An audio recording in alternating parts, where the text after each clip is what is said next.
한 해가 이렇게 다 저물어가고 이제 연말이 되면은 한 해를 돌아봅니다. 믿는 사람이든 믿지 않는 사람이든 한 해를 돌아보게 됩니다. 늘 연말만 되면 많이 듣는 사자성어가 다사다난했다, 그런 얘기를 많이 합니다. 일도 많고 어려움도 많았다. 이건 뭐 믿는 사람이든 믿지 않는 사람이든 누구나 다 이렇게 얘기를 합니다. 올해 2018년도 우리 자신, 나 자신과 우리 가정과 교회와 나라 안팎의 이런 소식들이 참 많은 일들이 올해도 있었습니다. 특별히 나라가 참 불안하게 이렇게 진행되는 그런 상황을 보면서 참 때가 가까이 왔구나, 그런 생각을 많이 하게 됐습니다. 제가 이전에도 말씀드렸다시피 다가올 은혜는 저희는 모릅니다. 하지만 지나간 은혜는 다 알 수 있습니다. 저희 성도라면은. 그래서 하나님께 마땅히 감사드려야 하면 너무나 당연한 얘기입니다. 특별히 하나님께서 마태복음 10장과 요한복음 3장을 통해서 우리에게 하늘에 있는 저 참새, 날아다니는 참새 한 마리조차도 땅에 떨어지려면 하나님의 허락이 필요하다. 그러나 너희는 참새보다 더 귀한 존재다. 침례자 요한도 말씀해 주셨습니다. 하나님의 말씀을 선포하면서 하늘에서 주지 않으면 사람이 어떤 것도 받을 수 없다라고 침례자 요한도 선포를 하였습니다. 우리에게 이런 오늘 이 자리에 제가 다 이렇게 배운 걸 보니까, 얼굴을 뵈니까 다들 하나님께서 숨을 유지하게 해주시기 때문에 이 자리에 다 모인 겁니다. 그러한 것에 마땅히 감사를 드려야 된다. 성경이 그걸 우리에게 얘기해 주고 있는 겁니다. 특별히 올 한 해 교회에 아픈 분들을 비롯해서 여러 가지 육체적으로 또 정신적으로 영적으로 어려움 겪은 분들이 있었습니다. 우리 교회에도. 그럼에도 큰 일 없이 화평한 가운데 이렇게 지내게 해주신 한 해 감사를 드립니다. 오늘 올 한 해 우리를 얼마나 귀한 존재로 지켜주셨는가 다시 한번 우리가 기억을 하고 또 말씀을 통해서 살펴보고 감사를 드리는 그런 시간이 되면 좋겠습니다. 그래서 오늘 제목을 주님 올해도 성도로 살 수 있게 해주셔서 감사합니다, 이런 제목으로 잡아봤습니다. 먼저 오늘 우리가 교독한 이 베드로 전서의 시대 배경을 살펴보면은 전 세계를 로마라는 국가가 통치하고 있는 그런 시대입니다. 악명 높은 네로라고 하는 황제가 그리스도를 박해하던 그런 시대입니다. 이 시대는 순교의 시대였어요. 이스라엘을 대표하고 교회를 대표하는 그런 열두 사도들이 이 시대에 전부 다 순교를 당하는 그런 시대였습니다. 또한 정말 세상 사람들 눈에는 바보 같아 보이지만 어떤 사람이 와서 당신은 예수님을 믿습니까? 물어봤을 때 네, 저는 예수님을 믿습니다 하는 그러한 믿음의 고백 때문에 사람들이 죽어나가던 그런 시대였습니다. 세상 사람 눈에는 정말 바보같이 보일지 몰라도 그 믿음의 고백 하나, 자기 목숨을 걸고라도 그 믿음의 고백을 하면서 죽어가던, 순교를 당하던 그런 시대가 바로 이 베드로 전서 편지를 썼을 때 그 시대입니다.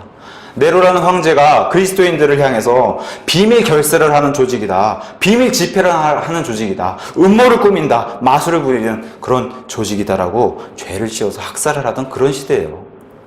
마치 이 시대가 계시록 17장 6절에 가서 보시면은 이 마지막 때 환란에 마귀의 음녀가 사람들의 목숨을 취하면서 그 성도들의 피를 마시면서 취하게 되는 이런 모습을 그려주는데, 그런 모습과 흡사한 모습이 바로 이 베드로 전서 편지를 썼을 때 이 시대였습니다.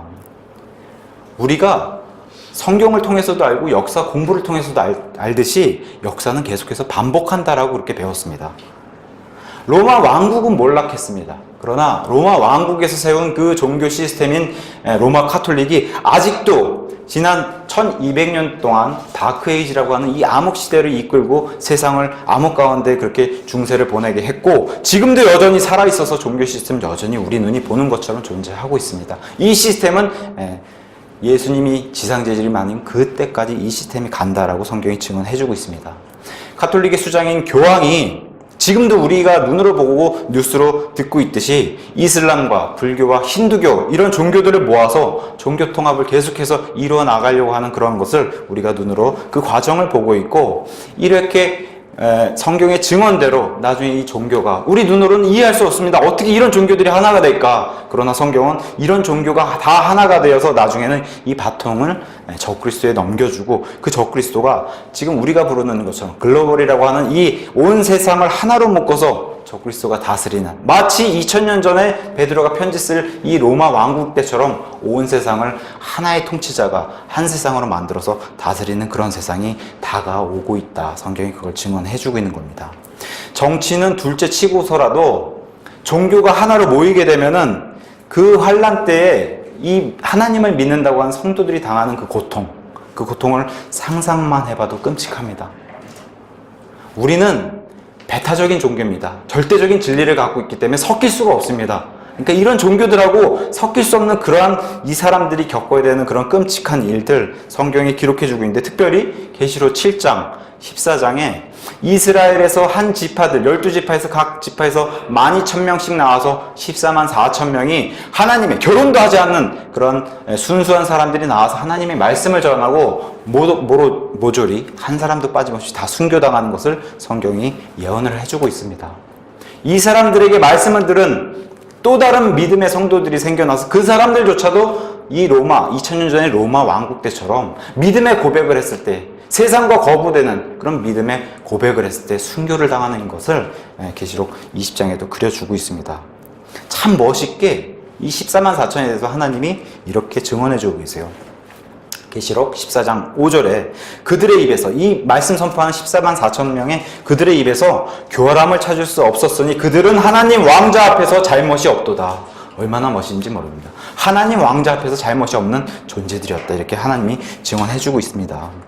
요새 글쎄요, 시우스로 시작하는 그런 단체가 있잖아요. 그런 단체에서 24만 4천 명을 만들려고 애썼는데 이제는 막 숫자가 넘어서 20만이 넘어간다 그래요. 그랬더니 그 자체적으로 그 내부에서 14만 4천 명이 들기 위해서 그렇게 서로 분열이 나는 이러한 상황을 어저께 이제 기독교 뉴스를 제가 찾아보았습니다. 세상 사람들은 이 14만 4천 명이 자기가 되길 원해요. 좋은 것처럼 보이기 때문에. 근데 이 14만 4천 명은 하나님이 유대인밖, 그러니까 이스라엘 사람밖에 될 수 없다라고 아예 못을 박았는데, 이 이스라엘을 흉내내는 그런 사람이 세상에는 굉장히 많습니다. 그런 사람들 우리는 거짓 종교인이라고 부르는 겁니다. 14만 4천 명은 이스라엘 사람밖에 될 수 없습니다. 자, 우리가 2018년도를 살아가는데 우리도 불안과 스트레스를 많이 받았습니다. 올 한 해. 근데 이 불안과 스트레스가 지금 사도 베드로와 성도들이 받는 스트레스와 또 앞으로 닥칠 7년 대환란에 들어가 있는 그 성도들이 받는 스트레스하고는 사실 비교할 수가 없습니다. 우리가 받는 건 사실 이거랑 비교 대상이 될 수가 없습니다. 우리에겐 순교를 강요하는 그런 세상이 아니고 그런 시대가 아니기 때문에 감사한 일입니다. 이거 하나님께. 그래서 은혜의 복음 시대라고 얘기하는 겁니다. 이 시대를. 더 중요한 것은 우리 신약 성도는 이 환란에서 건져주신다는 사실에 더 감사를 해야 되는 겁니다. 이 환란에 들어가기 전에 하나님께서 끌어올려 주신다. 사실 이게 우리의 가장 큰 소망이 되는 겁니다. 그럼에도 이 말세로 치닫고 있는 이 교회 시대에, 이 시대보다는 베드로의 시대가 더 힘든 시대였습니다. 또 베드로의 시대보다는 앞으로 닥칠 7년 대환란 계시록의 시대가 성경 창세 이후로 가장 극심한 그런 시대다. 이렇게 성경이 증언해주고 있습니다. 그럼에도 우리가 사는 시대가 환란이 코앞으로 다가와 있기 때문에 불안을 부추기는 그런 스트레스나 육체적으로, 정신적으로, 영적으로 이런 위협이 점점 더 증가하고 있는 그런 시대가 우리가 살고 있는 시대입니다. 내년엔 더하리라고 저는 생각이 됩니다. 오늘 본문은 2000년 전에 우리보다 사정이 더 안 좋은 베드로와 그 성도, 그 사람들이 그 힘든 시기를 겪는 가운데 하나님께서 이 성도들에게 베풀어 주신 은혜, 그 은혜를 베드로가 다시 한번 생각나게 이 편지를 적은 겁니다. 그러면서 소망을 불어넣는 이런 모습을 우리가 살펴볼 거고, 그 모습이 오늘 베드로 전서에 기록이 되어 있는 겁니다. 이 우리가 모시는, 이 베드로가 믿는 하나님, 우리가 믿는 이 동일한 하나님께서 마지막 때인 21세기 이 2018년도를 잘 보낼 수 있도록 도와주셨습니다. 이거 은혜입니다. 임마누엘, 우리와 함께 계시는 하나님께 이 시간 베드로의 편지를 살펴보면서 감사를 다 같이 마음속 깊이 감사를 드리는 그런 고백할 수 있는 시간이 되면 참 좋을 것 같습니다. 자, 먼저 1절을 살펴보면은 예수 그리스도의 사도 베드로는 본도와 갈라디아와 갑바도기아와 아시아와 비두니아에 두루 흩어진 나그네들이다. 이렇게 하면서 이 편지의 대상을 성경이 얘기를 하고 있습니다. 먼저 예수 그리스도의 사도 베드로다. 사도는 예수님이 보낸 사람이라, 파송한 사람이다, 그런 뜻입니다. 그러면서 여기 나와 있는 지역들, 지금의 터키 지역입니다. 이 지역은 예전에는 이 지역을 소아시아 지역이라고 불렀는데 여기 가서 보시면은 본도, 터키의 북부 지역입니다. 갈라디아, 중앙 지역입니다. 갑바도기아, 동쪽 지역이고 아시아, 지금은 아시아라고 하는 이런 지역이 한국, 중국, 일본을 하는 이 극동아시아를 얘기하고 있지만 이 당시에는 아시아, 작은 아시아라고 부르는 이 아시아가 이 당시에는 터키 지역을 얘기하는데 유명한 이 아시아의 지역들이 성경에 나옵니다. 에베소라든가 사도 요한이 유배를 갔던 반모라든가 또 우리가 잘 아는 계시록에 등장하는 7교회가 이 아시아 지역에 있는데 그런 아시아를 얘기하는 겁니다. 여기는. 그 다음에 비두니아 북서쪽에 있는 그런 지역입니다. 그래서 이 터키 전 지역에, 지금의 터키 전 지역에 두루 흩어진 나그네들에게 이렇게 편지를 한다, 이렇게 성경이 얘기를 하고 있는데, 터키 이 지역은 면적이 우리 대한민국의 8배 정도 크게 됩니다. 대략적으로 그런 얼마나 큰 크기인지 이제 알 수가 있는데, 이 나그네들에 쓴 베드로가 일반 편지다, 이렇게 얘기하고 있습니다. 우리가 잘 알다시피 베드로는 유대인을 향한 사역자고 사도 바울은 이방인을 향한 사역자입니다. 그래서 베드로는 믿지 않는 유대인들에게 말씀을 선포해서 신약 성도로 구원받게 하는 그 일을 한 사람입니다. 그래서 먼저 첫 번째 이 편지는 이 흩어진 나그네들 가운데 유대인들을 향해서, 유대인들 가운데 구원받은 그리스도인들, 그 사람들에게 먼저 수신한 그런 편지고, 그 다음에 동일한, 그 사람들도 교회고 우리도 교회이기 때문에 이 동일한 편지가 우리에게도 얼마든지 적용될 수 있는 그런 편지로 이렇게 우리가 이해하면 좋을 것 같습니다. 여기 이제 나그네들이라고 되어 있는데, 나그네들은 먼저 여기 두루 흩어진 나그네들이라 표현되어 있는데, 이 흩어졌다는 단어가 그리스 말로는 디아스포라입니다. 이스라엘은 솔로몬 왕 이후로 남북이 갈려서 북왕국과 남왕국 이렇게 두 나라로, 우리 지금 대한민국의 현실처럼 나라가 분단되어 있는 그러한 나라였습니다. 그래서 이 북왕국은 아시리아라고 하는 예수님 오시기 700년 전 그런 나라로 인해서 멸망당해서 끌려가서 포로로 전 세계에 흩어지는 이런 일이 먼저 일어났고, 그 일 이후에 100년 뒤에, 그러니까 예수님 오시기 600년 전에 바빌론이라고 하는 지금의 이라크와 같은 그런 나라, 바빌론이라고 하는 그 거대 왕국을 통해서 또다시 한번 세상으로 흩어져서, 참 유대인 같은 민족이 없지 않습니까? 지금까지 전 세계에 퍼져 사는, 일부 많은 유대인 사람들이 저 이스라엘 중동 땅으로 돌아와서 많이 살고 있지만, 그 땅에서 아직도 여전히 전 세계에 퍼져서 살고 있는 민족 가운데 유일한 민족이 바로 이 유대인입니다. 근데 이런 유대인에게 퍼지게 된 이러한 사건이 성경에 등장했고, 지금까지도 이 디아스포라 현상 때문에 온 세상에 퍼져 살고 있는데, 이런 사람들에게 편지를 보냈다, 베드로가. 그러면서 나그네라는 표현을 썼어요. 구약에서는 이스라엘이라는 민족이 형성되기 전에는 이스라엘 사람들은 이집트에 가서 살게끔 하나님이 은혜를 베풀어 주셨어요. 근데 그 이집트 안에서 사는 이스라엘 사람을 하나님이 나그네라고 불렀어요. 너희는 이집트 안에 나그네인 그런 존재다. 자기 땅이 아닌 남의 땅에 사는 사람들입니다. 환영받지 못한 사람들을 나그네라고 불러요. 나그네의 마음은 나그네가 잘한다고 이 나그네를 극진히 대접한 사람이 성경 창세기에 아브라함이라는 사람이 등장합니다. 나그네를 대접했어요. 극진히 대접했더니 나중에 히브리서에 그 극진히 대접받은 사람 중에 그 사람들이 천사였고, 그 천사들 셋 중에 하나가 하나님이셨다. 성경이 그걸 증언해주고 있습니다. 그래서 나그네 대접하는 걸 너희가 잊으면 안 된다. 너희 예전의 처지를 생각해봐라. 이스라엘에게 늘 얘기합니다. 너희 예전에 너희가 나그네였던 것을 기억해야 된다.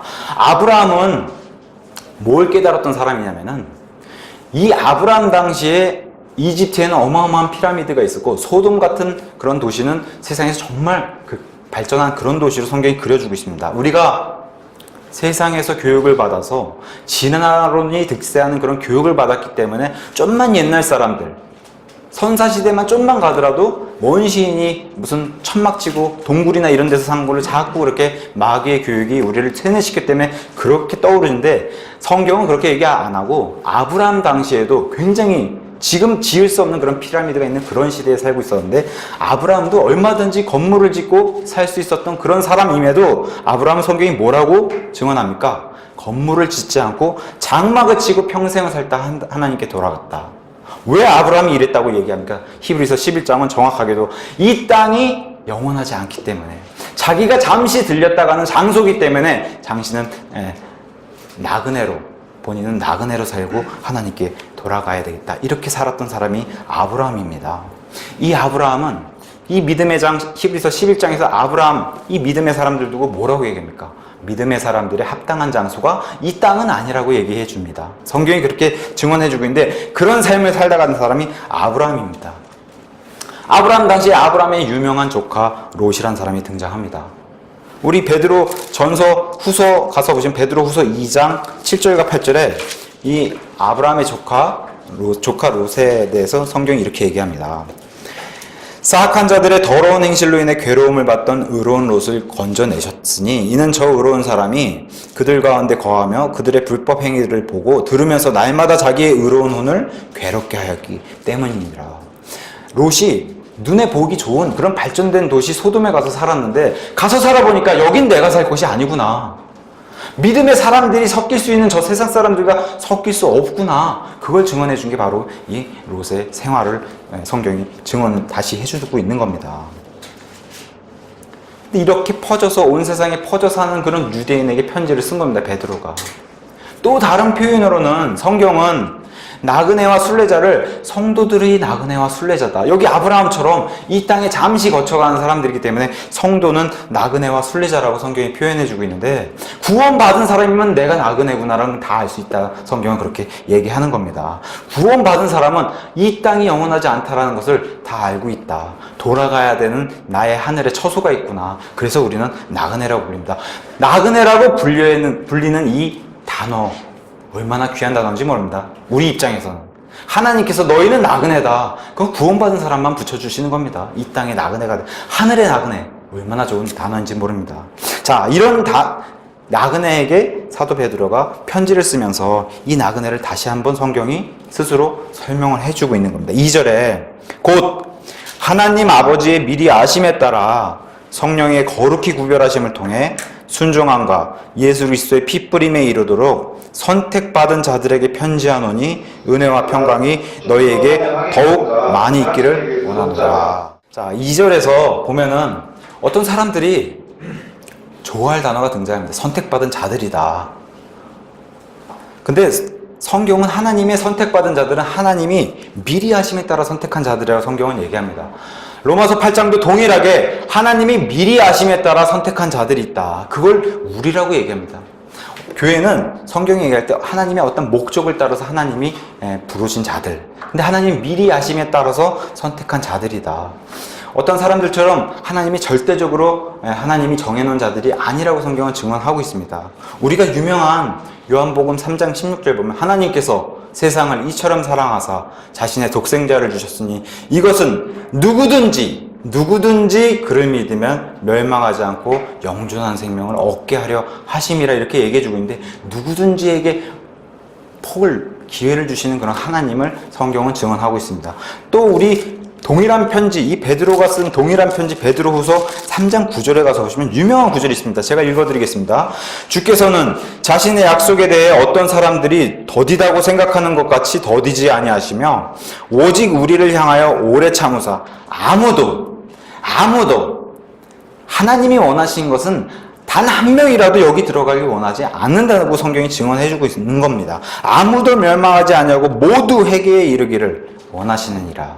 근데 이것을 사람들이 거부하는 거지, 하나님이 어떤 사람은 태어나기 전부터 지옥 가게 만들어주시지 않으셨다. 그걸 성경이 계속 증언하고 있는 겁니다. 어떤 사람이 노력을 막 해요. 저 구원받고 싶습니다. 천국 가고 싶고 예수님 믿고 싶습니다. 어떤 사람이 노력을 하는데 구원 못 받는 일은 없다는 겁니다, 성경이. 자, 이스라엘의 교만이 있습니다. 이스라엘이 어떤 교만을 성경에서 증언해주고 있냐면은, 우리는 선택받은 민족이다. 하나님을 찾는 사람들이 너무 없기 때문에 하나님이 마련해 놓으신 방법이 어떤 한 민족을 들어서 이 민족을 통해서 하나님이 계시다고 한 사실을 온 세상에 알리시려고 이스라엘을 들어 쓰셨어요. 근데 그 이스라엘이 교만을 교만이 들어오기 시작해가지고 우리만 구원받는다. 이런 교만이 이스라엘에 일어났던 겁니다.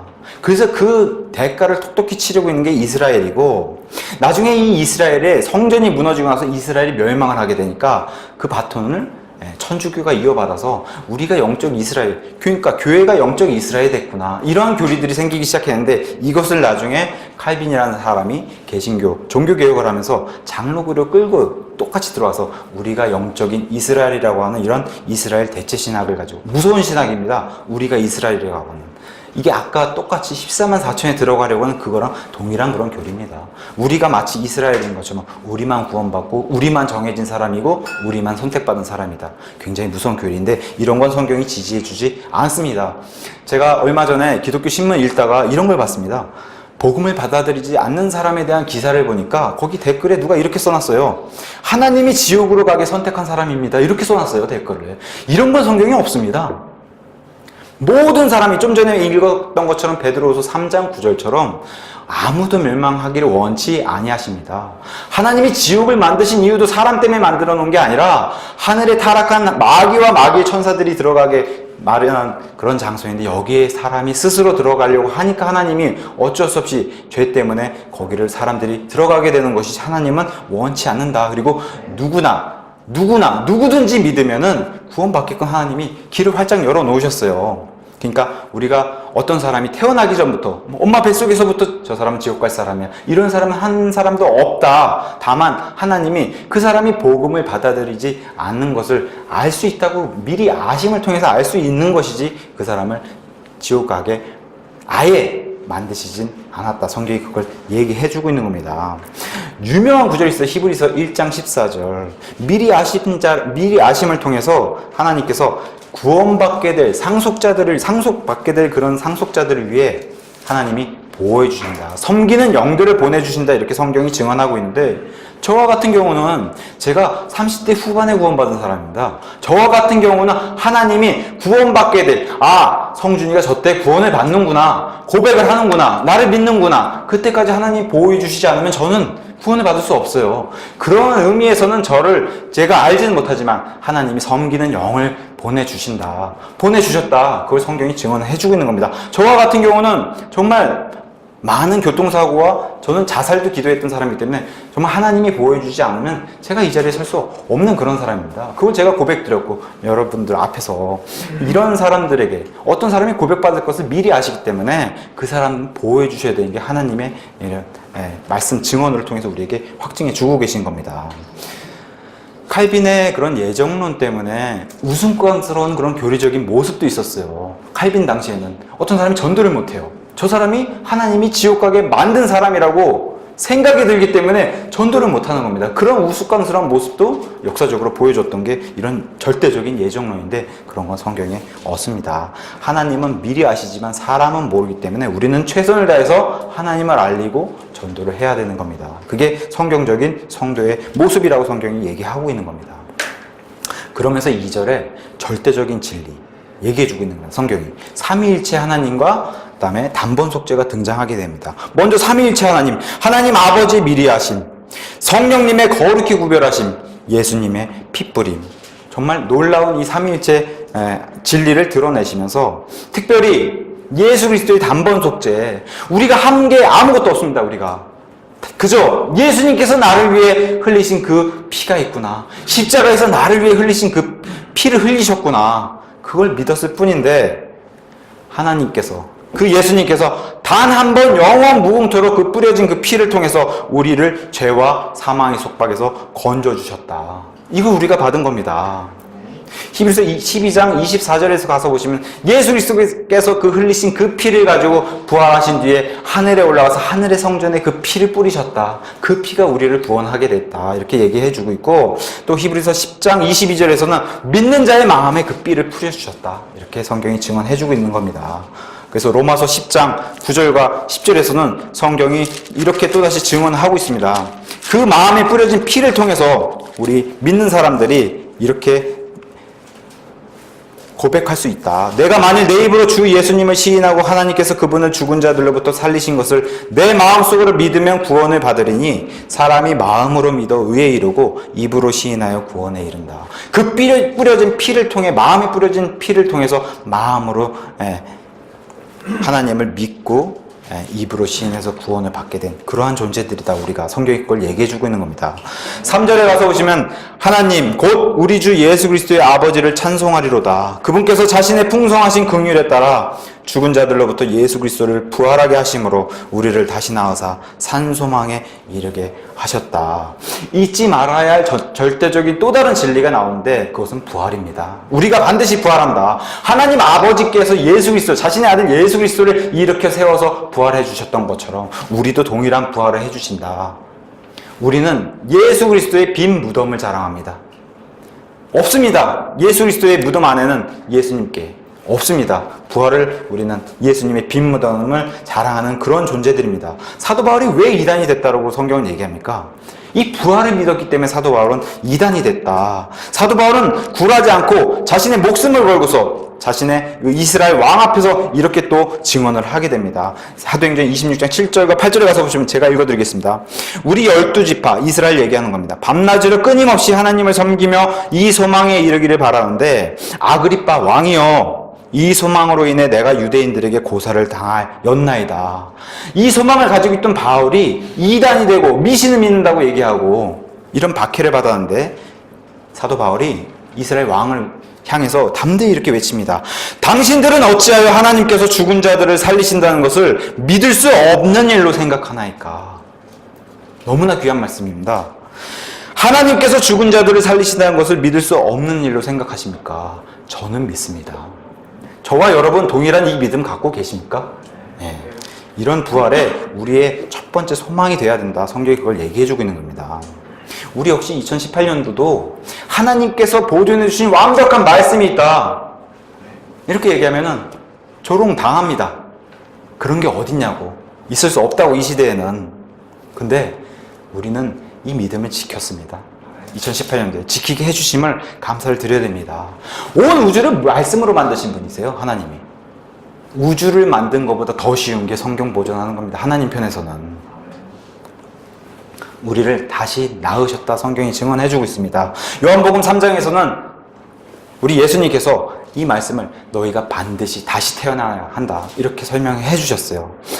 우리가 한 번 어머니 뱃속에서 출생하는데 그 이후에 영으로 다시 출생하는 일이 발생을 해야 된다. 그게 구원이다. 성경이 얘기하고 있는 겁니다. 이렇게 다시 태어나서 하나님께로 다시 태어난 자가 되면은 하나님께서 다시 특별한 관계를 맺어주신다. 그걸 다시 낳으셨다. 이렇게 성경은 표현하고 있는 겁니다. 로마서 8장 15절에서 17절도 동일한 얘기를 해줍니다. 너희가 다시 태어났으면 하늘에 계신 그 하나님을 아버지라고 부를 수 있게 된다. 원래 아들의 것은, 아버지의 것은 아들이 받게 되어 있습니다. 상속을 받게 되어 있습니다. 하나님 아버지의 것은 하나님의 아들 예수 그리스도가 다 받게 되어 있습니다. 근데 우리를 양자로 받아주신 양자 아들이 된 우리들을 향해서도 너희가 예수 그리스도와 공동 상속자가 된다. 굉장히 놀라운 말씀을 우리에게 약속을 해주셨습니다. 하나님의 본성에 참여하는 앞으로 장차 그것을 받게 된다라고 성경이 증언해주고 있고 이런 것에 너희가 소망을 둬야 된다. 이걸 성경이 뒷받침해주고 있는 겁니다. 자, 여기 우리를 다시 낳게 해준 이런 성경 표현에 베드로도 들어가는 겁니다. 근데 베드로는 유대인입니다. 성경은 이 신약시대, 십자가 이후 신약시대에는 유대인이든 이방인이든 그 사람이 종이든 자유인이든 어떤 부자든 남자든 여자든 차별하지 아니하시고 누구든지 믿어서 구원받게 되면은 신약 성도 교회로 들어올 수 있는 그런 믿음도 그런 허락도 해주신 것을 성경이 그려주고 있습니다. 그러면서 너희가 살아있는 산소망에 이르게 하셨다. 우리 교회 이름이 소망침례교회입니다. 우리가 죄들 가운데 과거에 죽어있던 죄들 가운데서 우리를 일으켜 세워주신 분이 예수 그리스도세요. 베드로전서 1장 21절에 동일하게 너희가 이 소망 안에 있게 하려 하심이라고 하나님께서 증언해주고 계시고 그 복된 소망 안에 너희가 거해야 된다. 디도서 2장 13절도 증언해주고 있는 겁니다. 우리의 가장 큰 소망, 예수님이 공중에 나타나시면 우리가 죽어있더라도 부활하고 죽지 않은 상태로 그 상태에서 예수님이 오시면 끌어올려져서 휴거를 받게 된다고 성경이 증언해주고 있는데, 믿지 않는 사람에게 이 소망을 우리를 통해서 전해지면 2019년도에 전해지면 좋을 것 같습니다. 근데 이 소망이 클수록 기쁨이 넘칩니다. 내가 감추려고 그래도 이 소망이 커지면은 기쁨이 넘치게 되어 있습니다. 그것을 성경은 성령 충만이라고 얘기하는 겁니다. 또 4절에 가서 보시면 썩지 않고 더럽지 않으며 사라지지 아니하고 너희를 위해 하늘에 마련된 상속 유업을 받게 하셨다. 다시 읽겠습니다. 썩지 않고 더럽지 않으며 사라지지 아니하고 우리를 위해 하늘에 마련하셨다. 제가 예배 시작하기 전에 저와 지금의 저는 다른 저가 된다고 성경은 얘기하는 겁니다. 그 사이에도 저는 썩습니다. 그게 이 세상의 섭리고 역사고 하나님의 역사고 시간의 진행이다. 이렇게 성경은 얘기하고 있는데 저는 썩어요. 저는 안 씻으면 더러워집니다. 우리 교회도 여기 1년 동안 가만히 놔둬도 먼지가 쌓이고 거미줄이 쳐지는 게 그게 이 세상의 섭리입니다.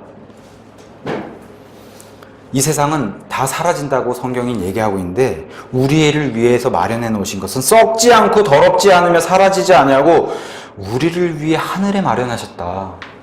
얼마나 귀한 말씀인지 모릅니다. 이 상속유업은 영원한 상속유업이다. 고린도전서 2장 9절에 가서 보시면 사람이 한 번도 상상해 본 적이 없고 들은 적도 없고 본 적이 없는 것을 너희가 하늘에 가서 받는다. 그걸 성경이 증언해 주고 있는 겁니다. 지금 이 시간에도 하나님이 계신 곳에서는 하늘의 예루살렘이 있다라고 성경이 얘기하고 있습니다. 거긴 하나님께서 계신 성전도 있다라고 성경이 얘기를 하고 있는데 우리 신약 성도를 예수님의 신부라고 부릅니다. 그래서 장차 예수님의 결혼식을 앞두고 있는 신부인데 이 마지막 신부 한 명이 구원받을 때 마지막 신부가 구원받는 그 순간이 바로 우리의 휴거가 되는 그 순간입니다. 예수님의 몸이 완성되는. 근데 이 예수님의 신부가 완성이 되면 앞으로 장차, 그러니까 지금 하나님이 살고 계신 예루살렘은 구 예루살렘이 되고 장차 우리가 살게 된 그 예루살렘을 성경은 새 예루살렘이라고 얘기하는데 그 새 예루살렘은 성전이 없다라고 얘기합니다. 왜냐? 우리가 성전이 되기 때문에 이것조차도 약속해 주셨는데 이런 영원한 상속 유업을 우리에게 주셨다고 성경이 증언해주고 있는 겁니다. 5절에 가서 보시면 너희는 마지막 때에 드러내려고 예비된 구원에 이르도록 믿음을 통해 하나님의 권능으로 보호받고 있느니라. 마지막 때, 지금 베드로가 이 편지를 썼을 때는 로마 네로 황제가 온 세상을 통치한 그런 때예요. 믿는 자들을 핍박하는 때. 이런 때에 하나님이 사람을 보시는 부류를 세 가지로 나눠서 보세요. 유대인과 이방인과 그다음에 하나님의 교회. 하나님은 사람 보실 때 이렇게 세 가지로 보시는데 장차 하나님의 교회는 환란이 들어가기 전에 휴거를 받습니다. 그러면 이 땅에는 다시 구약시대처럼 유대인과 이방인만 남아요. 그래서 이 이방인들이 극심하게 유대인들을 괴롭히는 그러한 때가 임한다고 성경이 증언해주고 있는데 그래서 누가복음 21장 24절에서는 이방인의 때라고 성경이 증언해주고 있는 겁니다. 이러한 때가 오는데 이러한 때를 맛보기를 보여주는 게 바로 베드로의 이런 편지들입니다. 베드로가 2000년 전에 극심히 받았던 이런 피로, 스트레스, 목숨을 걸고 믿었던 그런 믿음 이런 것을 우리가 베드로와 사도 바울의 편지를 통해서 우리가 맛보기로 알 수 있는 겁니다. 우리는 이런 상태를 당하지 않아도 그러면서 예비된 구원이라는 말씀을 씁니다. 예비된 구원. 그것은 부활과 휴거가 되는 구원의 완성이다. 우린 이미 구원받은 사람입니다. 3절에 보시면 마지막에 산소망에 이르게 하셨다. 과거형입니다. 4절에도 마지막에 상속유업을 받게 하셨다. 이미 구원받은 사람이기 때문에 이미 구원을 받았다라고 성경이 계속해서 증언해주고 있는데 여기서 나온 예비된 구원은 우리의 몸이 호련히 변해서 하나님, 예수님과 같은 그 몸을 주시겠다고 하는 그런 구원의 완성체로 성경이 증언해주고 있는 겁니다. 우리가 읽으면 읽을수록 너무 좋은 구절 다 같이 고린도전서 15장 51절 가서 보겠습니다. 고린도전서 15장 51절. 우리가 장차 당할 우리에게 하나님이 주실 선물 그것을 성경은 휴거, 부활과 휴거라고 얘기하는데 그 대표적인 구절이 고린도전서 15장 51절입니다. 제가 읽겠습니다. 보라, 내가 너희에게 한 가지 신비를 보이노니 우리가 다 잠자지 아니하고 죽어 있더라도 다 그렇게 영원히 잠자지 않는다는 겁니다. 다 잠자지 아니하고 마지막 나팔 소리 날 때, 이거는 구원받은 사람은 누구나 들을 수 있는 나팔 소리다. 믿지 않는 사람에게는 들리지 않는 소리입니다. 마지막 나팔 소리가 날 때 눈 깜짝할 사이에 눈 한번 깜짝해 보세요. 그런 순간에 변한다고 성경이 증언해주고 있는 겁니다. 눈 깜짝할 사이에 순식간에 다 변화되리라. 나팔 소리가 나매 죽은 자들이 썩지 아니할 것으로 일어나고 우리가 변화된다. 동일하게 데살로니가 전서 4장 16절에서도 하나님께서 우리를 위해서 이런 말씀을 남겨놓으셨습니다. 제가 읽어드리겠습니다. 주께서 호령과 천사장의 음성과 하나님의 나팔소리와 함께 친히 하늘로부터 내려오시리니 이것을 공중강림이라고 우리는 얘기합니다. 그리스도 안에서 죽은 자들이 먼저 부활하고 일어나고 그 뒤에 살아서 남아있는, 죽음을 맛보지 않은 사람들은 살아서 남아있는 우리가 그들과 함께, 부활한 사람들과 함께 구름들 속으로 채어 올라가 공중에서 주를 만나리라. 그리하여 우리가 항상 영원히 주와 함께 있으리라. 너무나 귀한 말씀, 우리에게 예비된 구원이 이런 거라고 성경이 우리에게 증언을 해주고 있는 겁니다. 근데 이 구원의 안전보장, 하나님께서 꽉 보호해 주신다고 성경 오늘 본문 1장 5절도 얘기하는 겁니다. 우리와 함께 계신 하나님, 이걸 성경이 얘기해주고 있는 겁니다. 에베소서 4장 30절에도 이 하나님께서 구속의 날까지, 우리를 구속하시는 그 날까지 봉인해 놓으셨다. 성경이 증언해주고 있습니다. 2018년도도 하나님이 동일하게 우리를 봉인해주고 그렇게 우리에게 은혜를 베풀어 주신 겁니다. 올 한 해도 그런 거를 감사드려야 됩니다. 6절 가서 보시면 비록 지금은 필요가 있어 너희가 여러 가지 시험으로 인해 잠시 근심하고 있지만 그 구원을 크게 기뻐했다. 여러 가지 시험, 이런 것도 우리는 생각해 볼 수 있습니다. 믿는 자든 믿지 않는 사람이든 여러 가지 시험에 빠집니다. 우리가 환경 오염이나 질병, 제 딸 아이도 얼마 전에 독감을 심하게 앓았는데 이런 것들은 누구나 겪는 시험입니다. 믿는 사람도 믿지 않는 사람도. 내가 잘못해서 하는 시험도 있다라고 성경은 베드로전서 2장 20절에 이렇게 얘기합니다. 너희가 너희 잘못으로 인하여 매를 맞고 참으면 그것이 무슨 영광이냐. 그러나 너희가 잘 행하고도 그것으로 인해 고난을 당하고 끈기 있게 그것을 견디면 이것은 하나님께서 받으실 만한 것이니라. 내가 잘못해서 내 잘못으로 인해 받는 시험은 하나님의 영광이 안 된다는 겁니다. 그런데 하나님, 우리가 예수님 때문에 받는 시험이 있다. 성경은 얘기합니다. 그 예수님 때문에 받는 시험이 있을 때에 우리에게 크나큰 그런 하나님이 기뻐하는 그런 일이 발생하는데 베드로전서 2장 12절에도 동일하게 이걸 증언해주고 있습니다. 이방인들 가운데 너희 행실을 정직하게 하라. 이것은 그들이 너희더러 악을 행하는 자라고 비방하다가도 자기들이 바라볼 너희의 선한 행위들로 인해 돌아보시는 그날에 하나님께 영광을 돌리게 하려 합니다. 왜 이런 악을 행하는 자, 3장 16절에도 동일하게 악을 행하는 자라고 믿는 사람들이 이렇게 구석으로 몰아넣는 이런 일이 생겼는데 왜 이렇습니까? 네로 황제가 믿는 그리스도인들을 잡아 죽이는 그런 일들, 악을 행하는 저 사람들은 악을 행하는 자다, 이렇게 누명을 씌워서 잡아 넣는, 핍박하는 그런 시대였기 때문에 아무 까닭 없이 당하는 겁니다. 이거는 왜? 예수님 때문에. 이런 고난이 있다고 성경이 증언해주고 있는데 이런 고난을 너희가 잘 견뎌내면 하늘에서 하나님이 기뻐하신다. 그러면서 우리가 주목해야 되는 단어, 비록 지금은 필요가 있어 너희가 여러 가지 시험으로 인해 잠시 근심받는다고 성경이 얘기하는 겁니다. 잠시란 단어가 참 중요한 단어입니다. 어떤 사람에게 당신 10년만 고생하고 100년을 편하게 살겠습니까? 라고 얘기하면 뭐 상식적으로 당연히 10년 고생하죠 이렇게 얘기할 겁니다. 어떤 사람이 50년 고생하고 1000년을 살 수 있습니다. 50년 고생하면은. 그러면 누구나 50년 투자해서 1000년을 편하게 살 수 있고 그걸 당연히 손을 듭니다. 우리가 이 땅에 태어나서 아무리 어렸을 때 구원을 받았다고 쳐도 이 땅에서 한 70년 80년 그렇게 예수님을 섬길 수 있는 시간이 우리에게 주어집니다. 이 시간 투자해서 영원히 살겠습니까? 하면 사람들이 고개를 저어요. 희한하게. 10년 투자해서 100년을 살거나 50년 투자해서 1000년 살거나 이런 것들은 상식적으로 어린아이에게도 물어봐도 다 베팅을 한다고 얘기를 할 텐데 70년, 80년, 어떤 사람은 짧게는 1년, 그죠? 믿는 기간이 짧으면 그렇게 투자해서 영원히 살겠습니까? 하면은 다 고개를 저어요. 이게 참 신비로운 일입니다. 이 땅에서 일어나는. 근데 우리에게 주어진 시간이 길어야 70년, 80년이라는 겁니다. 예수님을 모시고 사는 그런 기간이 이 땅에서. 근데 이 땅에서 받는 그런 고난과 시험이 잠시다. 영혼에 비하면은 정말 잠시다. 그래서 사도 바울도 이것은 너무나 가벼운 고난이다. 이렇게 성경이 증언해주고 있는 겁니다. 7절에 가서 보시면은 이것은 너희 믿음의 단련이 불로 단련해도 없어지는 금을 단련하는 것보다 훨씬 더 귀하여 예수 그리스도께서 나타나실 때에 칭찬과 존귀와 영광으로 드러나게 하려 함이니라. 멀쩡한 사람도 금을 보여주면 눈빛이 변해요. 멀쩡한 사람도 금을 보여주면은 사람의 목숨을 뺏어서라도 그걸 얻으려고 그래요. 이 땅에서는. 근데 예수님이 여기서 증언해주고 계시잖아요. 사도 베드로를 통해서 너희는 이 세상의 금보다 나에게 더 귀한 존재다. 금은 7번 불로 단련하고 용광로 속에 들어가서 단련이 돼야 됩니다. 그래야지 불순물이 제거되고 그래야지 우리가 얘기하는 순금 24K가 되는데 이 땅에서 우리가 금에 있는 이 골드바 같은 걸 보면은 순금 24K가 돼도 거기 수치가 99.99 이렇게 나옵니다. 100%는 없다라고 얘기해요. 이 땅에서. 근데 여기 보면 예수 그리스도께서 나타나실 때 이게 공중강림 휴거 아닙니까? 이 예수 그리스도께서 나타나실 때 우리를 100%로 만들어 주신다는 겁니다. 우리가 단련, 재련 이런 단어를 생각할 때 떠오르는 인물이 바로 욥입니다. 그래서 욥은 이렇게 하나님께 고백했어요.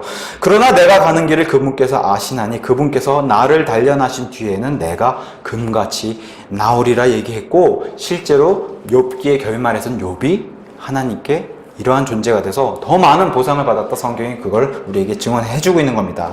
잠언 17장 3절에서도 동일하게 이렇게 얘기합니다.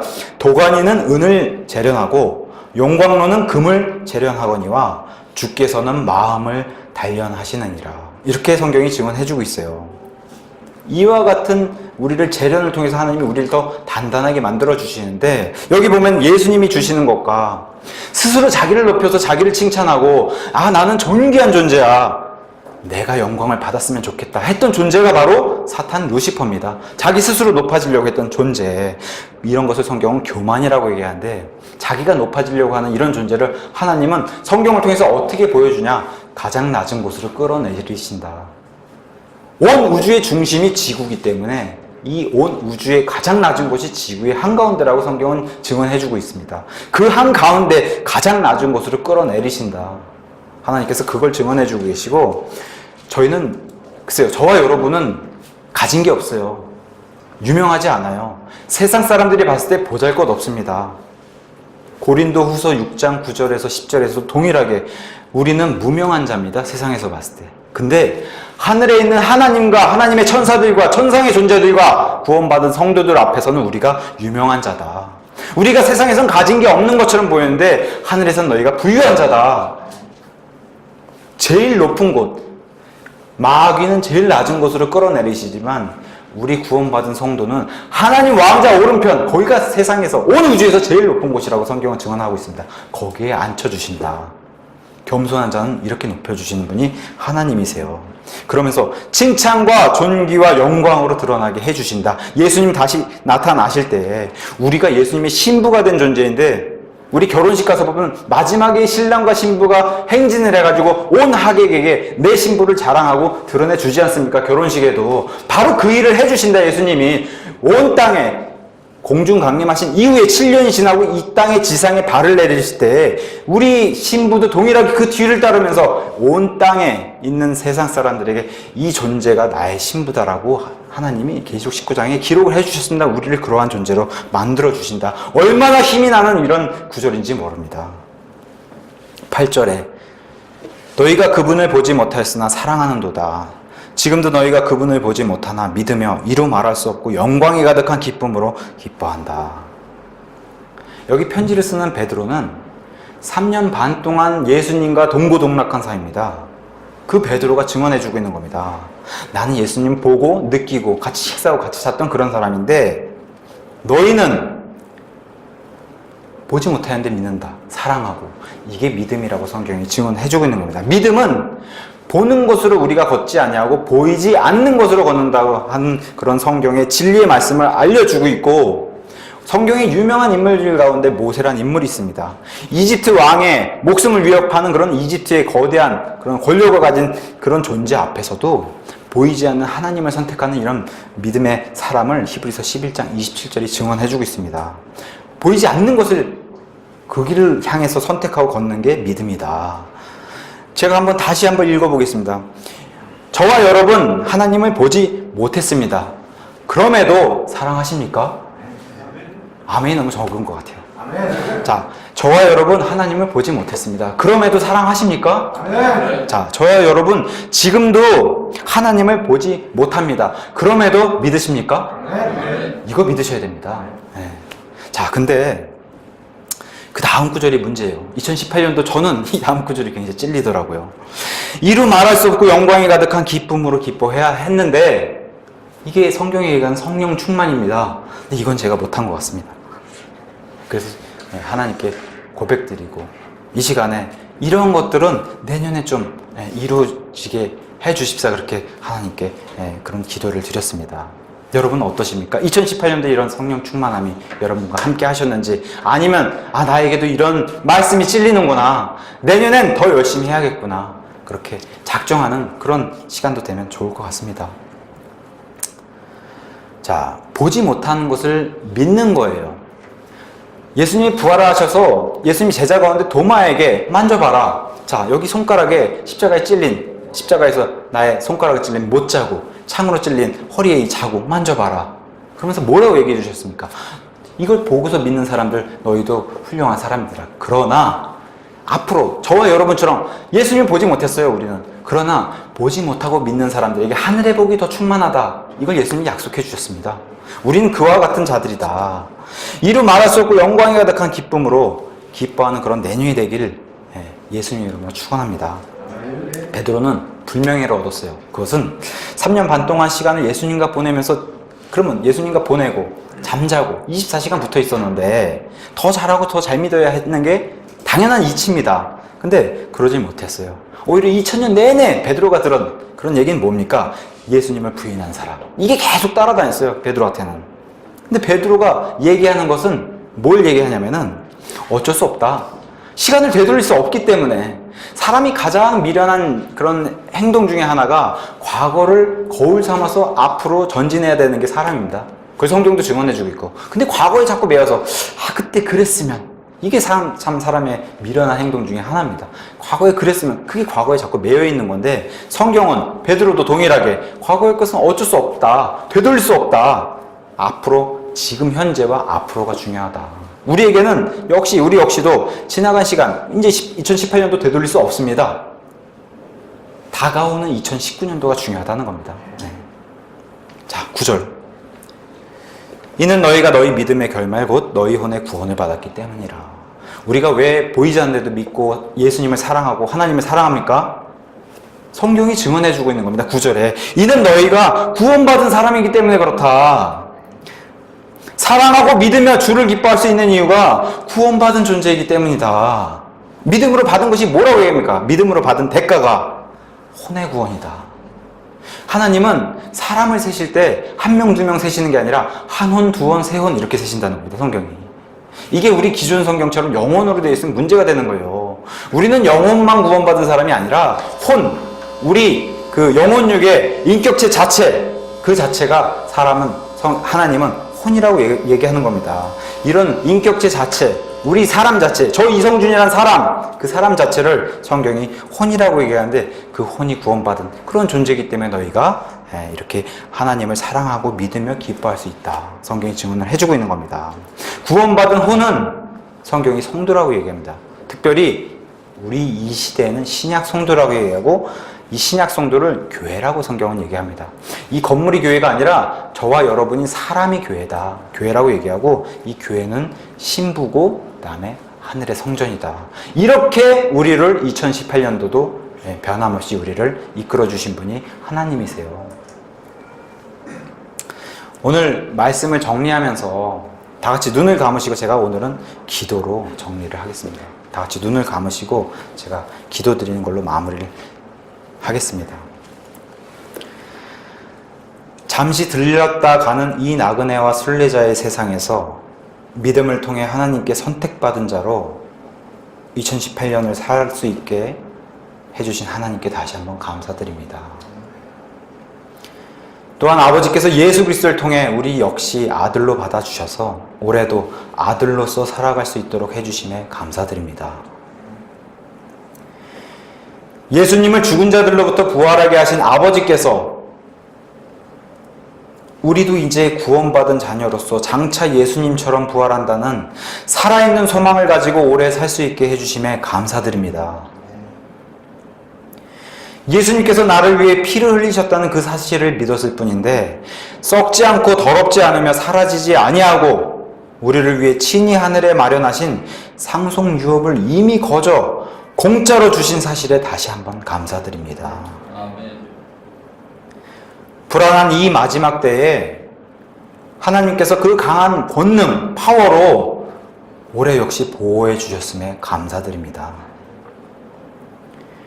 예수님 때문에 여러 가지 시험에 잠시 근심하는 우리지만 예수님께서 장차 가져오실 부활과 휴거, 그 구원의 완성체를 올해도 꿈을 꾸며 기뻐할 수 있게 도와주셔서 감사드립니다.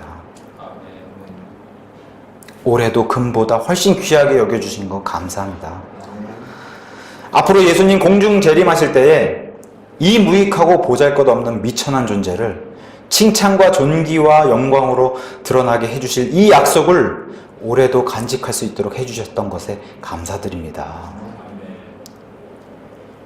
저희가 하나님을 보지 못함에도 사랑할 수 있도록, 믿을 수 있도록 도와주셔서 감사드립니다.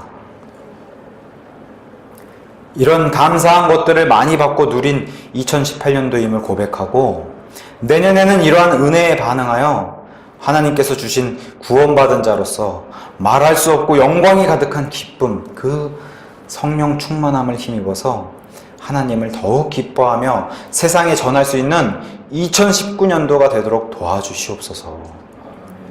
마지막으로 우리의 주인 하나님 아버지, 올해도 성도로 살 수 있게 해주셔서 감사합니다. 이 모든 말씀 우리를 죄에서 구원해 주신 하나님 아버지의 어린 양 예수 그리스도의 이름으로 기도드립니다. 아멘.